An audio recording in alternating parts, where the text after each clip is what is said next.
Assalamualaikum warahmatullahi wabarakatuh. Selamat pagi. Saya ucapkan kepada kelas 12 IPA dan IPS. Semoga kita semua dalam keadaan sehat walafiat dan selamat bertemu kembali dengan saya dalam pelajaran bahasa Indonesia. Mudah-mudahan pertemuan kita di semester 6 ini membawa manfaat dan kebaikan bagi kita semua. Saya doakan dari melalui YouTube ini mudah-mudahan kalian sehat semua, demikian juga keluarga kalian semuanya sehat insya Allah. Dan kita akan memasuki semester 6 dengan mengucapkan Bismillahirrahmanirrahim. Dan hari ini kita akan memulai pembelajaran bahasa Indonesia bab 10 tentang mengevaluasi dan menyusun informasi berupa fakta dan opini dalam artikel. Harapan saya hari ini kelas 12 IPA dan IPS hadir semua dalam pembelajaran bahasa Indonesia. Adapun kompetensi dasar dari pembelajaran bab 10 ini adalah 3.10 mengevaluasi baik fakta maupun opini dalam sebuah artikel yang dibaca. 4.10 menyusun opini dalam bentuk artikel.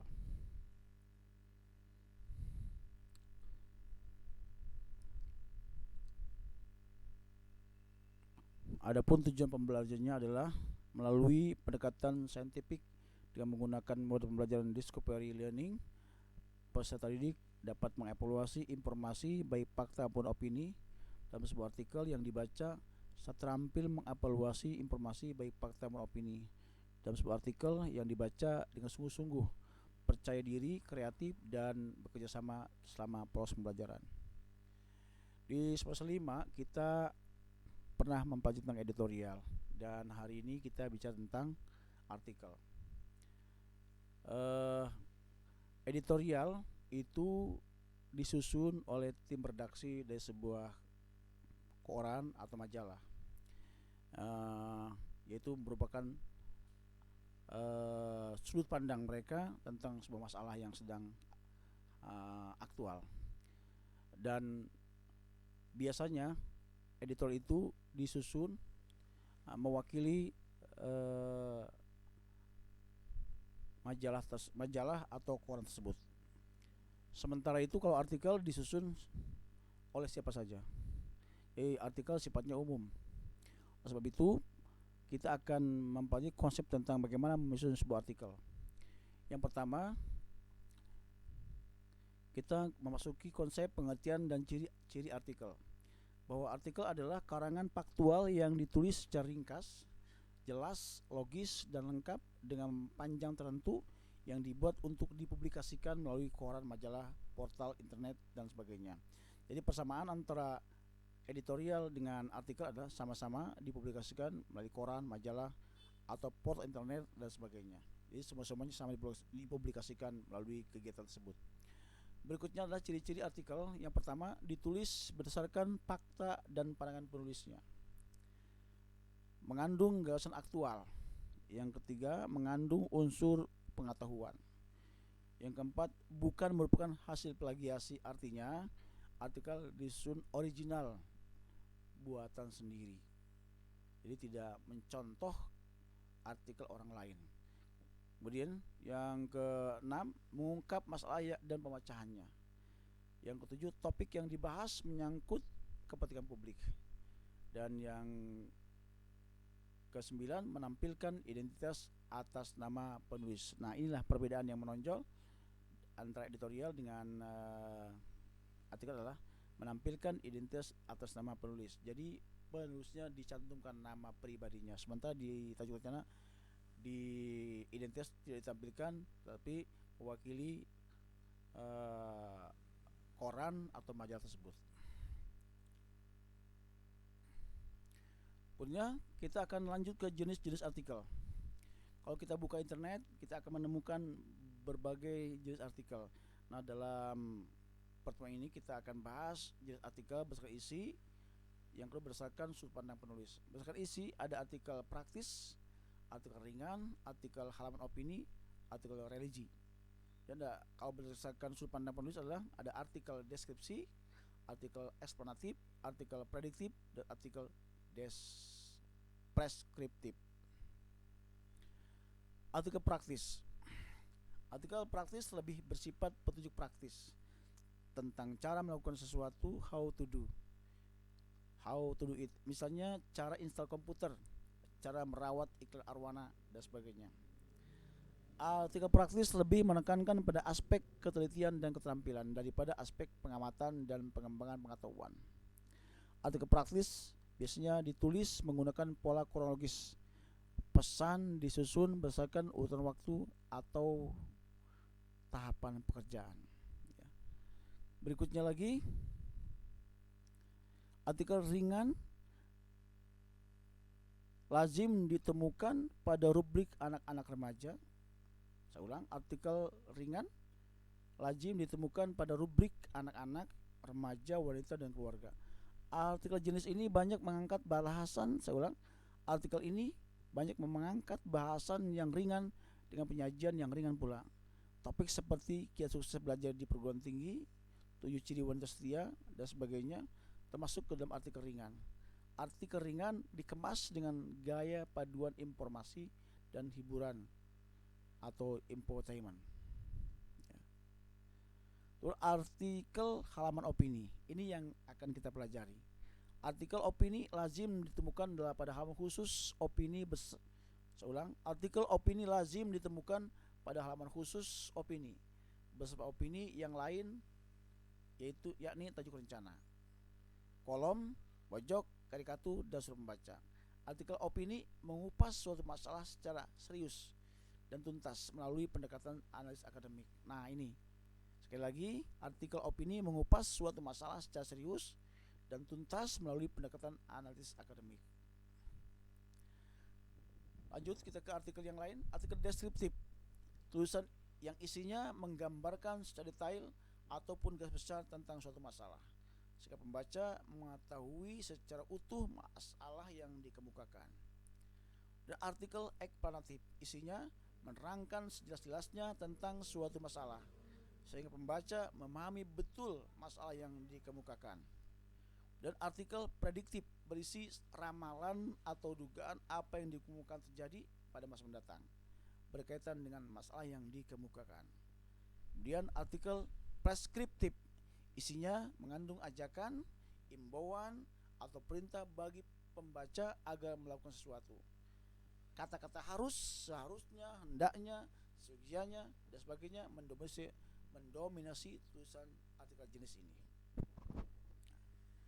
Nah, evaluasi informasi dalam artikel. Menemukan informasi artikel dan membedakan informasi, fakta, dan opini dalam artikel. Nah, informasi dalam artikel dibagi dua, ada opini, ada fakta. Apa itu opini? Opini adalah kalimat yang mengandung pendapat atau opini. Contoh, hujan di daerah pedesaan, aromanya seperti rumput basah. Ini kan pendapat. Nah, faktanya, kalimat yang mengandung faktanya, aroma yang pertama dikenal sebagai petrichor dan yang lain disebut ozon. Nah, ini faktanya. Jadi opini dan fakta berbeda. Ya. Berikutnya, opini biasanya berupa pendapat, tidak terdapat bukti yang jelas, bersifat subjektif, belum teruji kebenarannya, peristiwanya belum terjadi. Tapi fakta benar-benar terjadi dan nyata, real, teruji kebenarannya, bukti terpublikasi secara luas, bersifat objektif, dan terakhir keterangan waktu dan tempat jelas. Ya. Begitulah. Saya sajikan contoh artikel yang berjudul Inovasi Sistem Sekolah untuk Membentuk Generasi Indonesia yang Unggul, Wisnu Aji. Nah, tadi di depan saya sampaikan bahwa ciri artikel adalah mencantumkan nama penulisnya. Sementara di editorial tidak. Pendahuluan sebagai latar belakang, pendidikan merupakan salah satu sarana yang memiliki pengaruh besar dalam membentuk sumber daya manusia yang berkualitas. Dengan pendidikan, maka dapat tercipta generasi yang memiliki karakter berkualitas dan mampu mengaktualisasikan diri untuk menjadi salah satu dari ujung tombak peradaban kemajuan. Pendidikan sendiri merupakan salah satu amat Undang-Undang Dasar 45. Di dalamnya disebutkan bahwa tujuan nasional pendidikan adalah untuk mencerdaskan bangsa yang pada akhirnya adalah untuk menopang kesejahteraan rakyat Indonesia itu sendiri. Jika di dalam pembukaan disebutkan demikian, jika ditinjau lebih jauh mengenai realita dari pendidikan Indonesia saat ini, masih jauh dari kata tercapai. Ada beberapa indikator yang bisa digunakan untuk mengukur tingkat keberhasilan pendidikan di Indonesia. Pendidikan Indonesia yang masih bisa dikatakan terpuruk tentu akan membuat dampak atau masalah yang sangat besar. Maka pertanyaan yang besar adalah akan dibawa kemana peradaban negeri ini kelak. Nah, ini sebagai pendahuluannya. Lalu ada yang disebut dengan pembahasannya atau argumentasinya.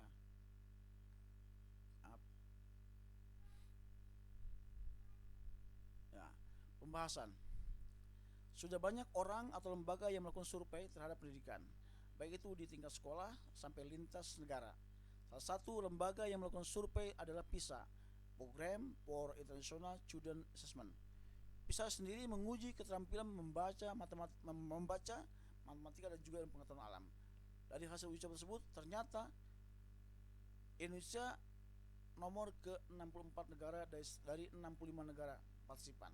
Jadi sangat memperhatikan sekali ya, 65 negara, kita peringkat 64. Lebih lanjut, dengan pendidikan yang masih jauh dari negara-negara lainnya, jika melihat ke dalam media massa atau yang lainnya, selalu ada saja berita-berita buruk tentang pendidikan yang ditampilkan. Di dalam media massa kerap diberitakan tindak kriminal hingga asusila yang dilakukan oleh para remaja. Para pelaku tersebut ternyata banyakkan masih berstatus sebagai pelajar. Melihat dari dua gambar tersebut, program tersebut, nampak jelas bahwa pendidikan Indonesia sedang menuju saat masa kritis dalam segala kondisi. Di dalam pendidikan Indonesia sangat membutuhkan kesentuhan materi sekolah yang dipadukan dengan pendidikan karakter dan budi pekerti.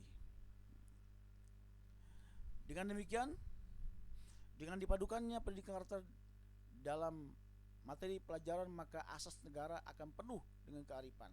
Hal ini karena benih-benih yang sudah tertanam dalam karakter bangsa adalah kondisi bangsanya yang penuh kearifan serta religiusitas masyarakat yang sangat tinggi.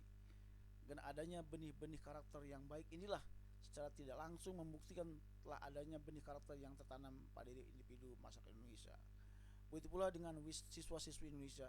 Inilah yang menjadi ciri khas siswa Indonesia dengan siswa dari bangsa lainnya. Wawasan intelektual yang dipadukan dengan budi pekerti seharusnya dapat menjadi modal tambahan bagi para pelajar Indonesia untuk lebih unggul. Dan mewujudkan semua ini, berbagai kebijakan dibuat pemerintah dengan harapan dapat mengarahkan para siswa menjadi unggul dalam segala bidang. Bidang tersebut meliputi segi kompetensi, karakter, serta jiwa kompetitif sebagai bekal bersaing dengan pelajar-pelajar dari negara lain. Salah satu kebijakan yang bisa dilihat adalah dibuatnya kurikulum 2017 sebagai pengganti kurikulum tingkat satuan pendidikan atau KTSP 2006. Dalam kurikulum K13, pendidikan karakter menjadi salah satu materi yang wajib dimasukkan di dalam pelajaran. Pendidikan kurikulum 13 sudah berjalan, masih belum bisa menunjukkan hasilnya berupa generasi yang unggul dan mampu bersaing di kancah internasional. Dalam pendidikan sendiri perlu adanya inovasi. Sekali lagi, di dalam dunia pendidikan sendiri perlu adanya inovasi baru untuk mengatasi permasalahan yang ada. Inovasi yang digunakan bertujuan untuk menciptakan generasi muda berkarakter, aktif, kreatif, dan kompetitif. Tujuan dari inovasi ini kemudian disingkat dengan BATIK. Di dalam sistem sekolah ini mengedepankan adanya perubahan dalam 3 hal pokok, yaitu metode pembelajaran, kalangan pengajar, dan kuantitas siswa tiap kelas. Dan sebagai penutup dari pembahasan penelitian di atas dapat disimpulkan bahwa di dalam sistem sekolah yang ada perlu adanya inovasi dan belajar mengajar. Inovasi tersebut adalah dengan menggunakan sistem sekolah BATIK. BATIK sendiri kepanjangan dari berkarakter, aktif, kreatif, dan kompetitif. Adapun dalam sistem ini mengedepankan metode pembelajaran, kalangan pengajar, dan kuantitas di setiap kelas masing-masing. Nah, ini contoh dari artikel yang saya bacakan tadi. Kita bisa menemukan ada fakta, ada opini. Jadi kita bisa melihat per paragraf, per kalimat, mana yang termasuk fakta dan mana yang termasuk opini berdasarkan keterangan yang telah saya sampaikan tadi. Nah, untuk sementara kita mengambil kesimpulan bahwa artikel merupakan jenis tulisan yang membahas isu atau topik tertentu yang aktual secara lugas, menyampaikan ide-ide atau fakta secara objektif. Isi yang disampaikan bertolak dari fakta, seperti contoh artikel yang saya bacakan tadi. Yang berikutnya, artikel bersifat informatif dan faktual serta mengungkapkan informasi berdasarkan suatu penelitian dan dapat dipertanggungjawabkan. Nah, ciri umum artikel satu, berbahasa fakta, seperti contoh artikel tadi yang saya bacakan, menyajikan opini-opini dengan isu aktual. Nah, saya katakan tadi dalam artikel, kalau kita perhatikan kalimat demi kalimat, maka akan menemukan opini di mana-mana fakta. Objektif artinya disusun berdasarkan fakta. Pembahasannya sistematis dan bahasanya baku. Perhatikan sisi pembahasannya sistematis, berurutan dari mulai pendahuluan, isi dan penutup. Jadi tesis atau pendahuluan, kemudian ada argumentasi dan ada penutup, dan bahasanya baku.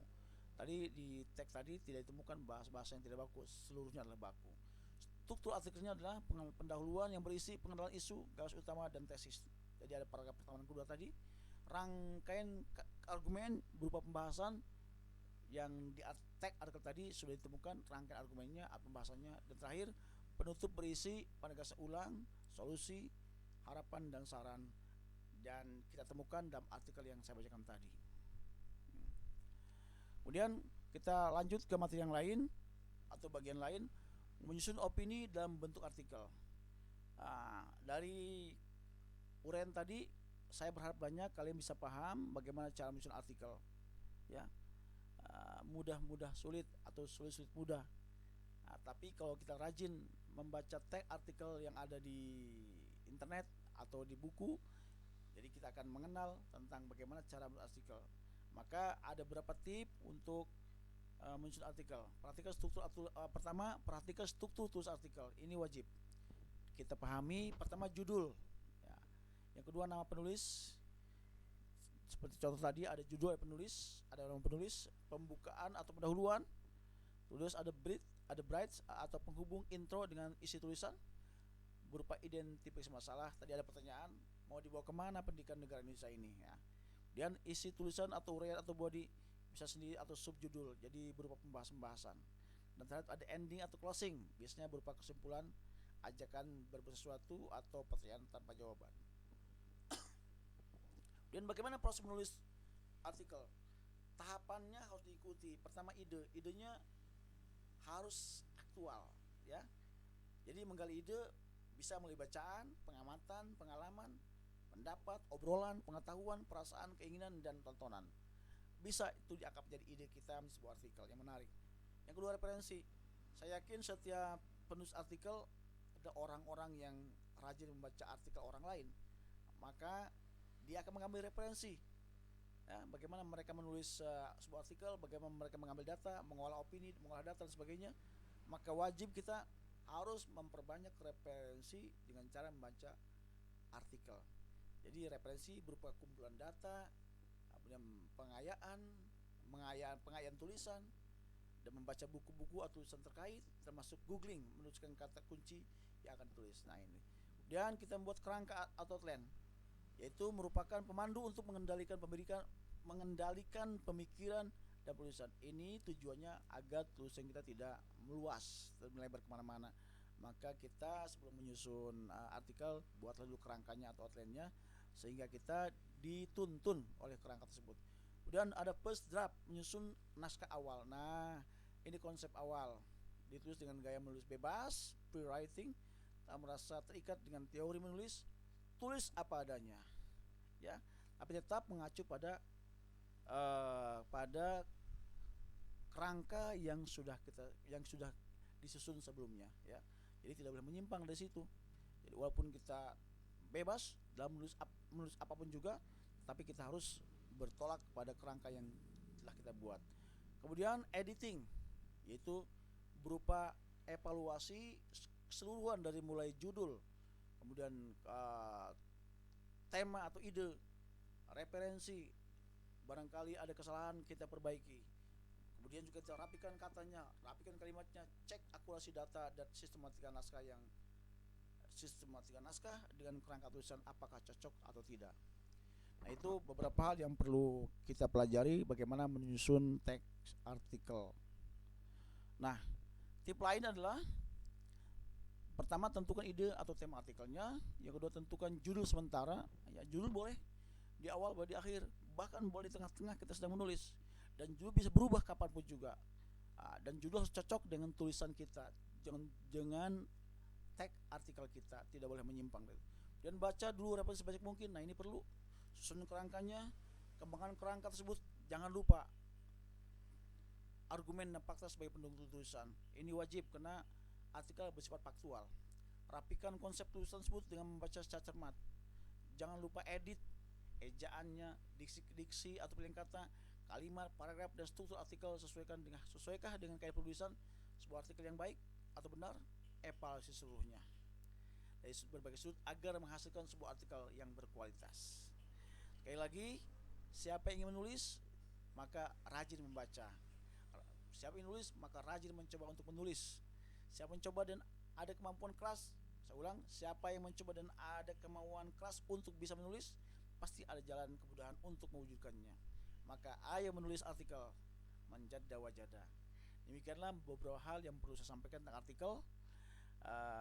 Dengan harapan kita coba membuat artikel sederhana dulu, mungkin kita melihat artikel orang lain, dan akhirnya kita bisa membuat mandiri atau membuat artikel sendiri dengan menggunakan topik-topik yang aktual yang tengah terjadi di tengah-tengah masyarakat kita. Demikian, selamat menulis artikel, semoga ada manfaatnya. Wassalamualaikum warahmatullahi wabarakatuh.